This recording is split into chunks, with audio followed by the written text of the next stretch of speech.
guys, thanks for coming back to the channel. What we're going to do today is another little meet the fleet kind of video. And what we're going to talk about is my Scout. So this is an 1120 Scout. He's been modified with the motor out of an 1130. So that means he's got an E unit. I don't know if you can see that in there, right there. This particular motor is a little more powerful than his original, which I still have, and that's right here. And this motor still works. It still works perfectly fine. It does everything that it's supposed to do. It's just too finicky for me. It was really frustrating to use.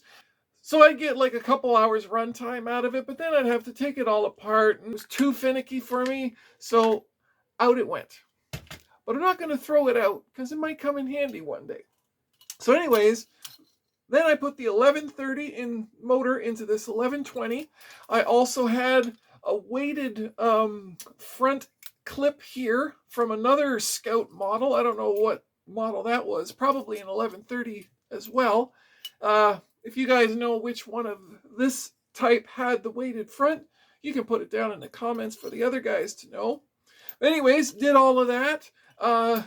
And I also, because of the 1130 has a light in it, so I was able to find a spare lens, drop that in. Now he shoots light out the front because, as you can see, the original motor had nothing. So this is the one that we're going to talk about today. A lot of fun. My kiddo loves the Scout as well. Actually, my uncle gave this to him, to my son, and not really to me, but I just kind of took it over.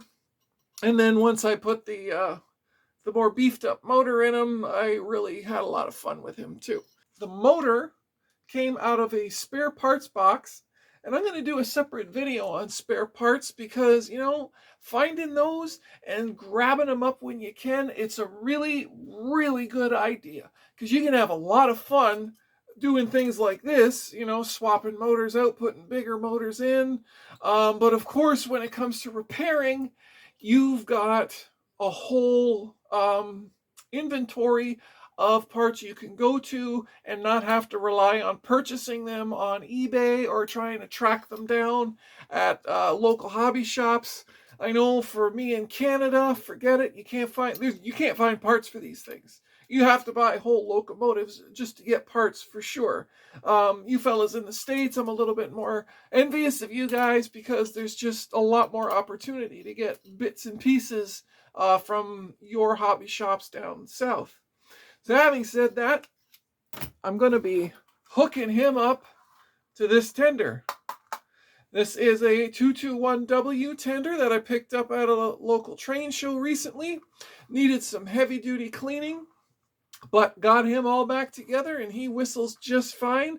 And I just like the look of this tender with this locomotive. I just think they fit together really well. They look really cool together.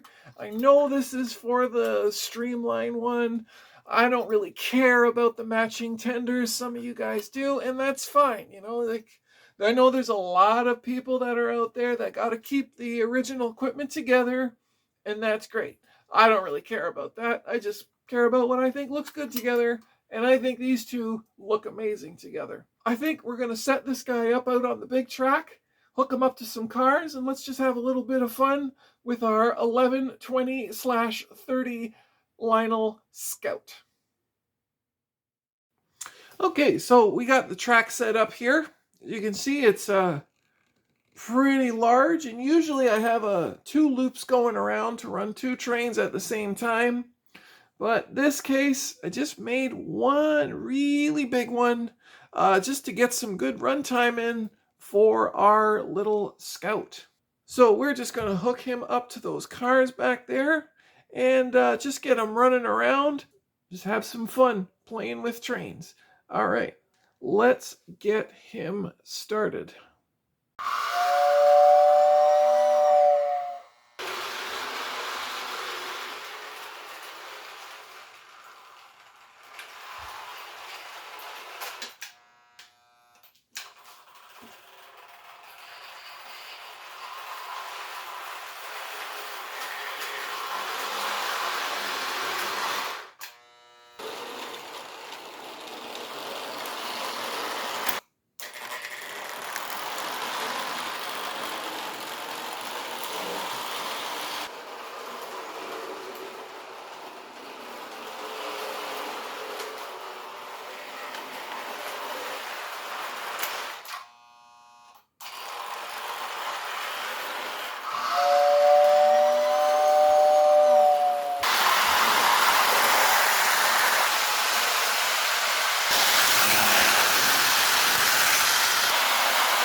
So that's my 1120 Scout, donated to me by one of my uncles, well, actually to my son, and then, you know, I just kind of took it over, I guess. But my 1120 with the motor of an 1130, pulling a 221W tender, lots of fun. This little Scout has given us hours and hours and hours of fun. My kiddo loves watching him run around. He's not the greatest puller. As you can see, the haul he has right now is pretty much about the max that this one can do. Not a lot of pulling power here, but still a lot of fun. All right, guys, thank you very much for watching, and we'll see you on the next video. Take care now. Bye-bye.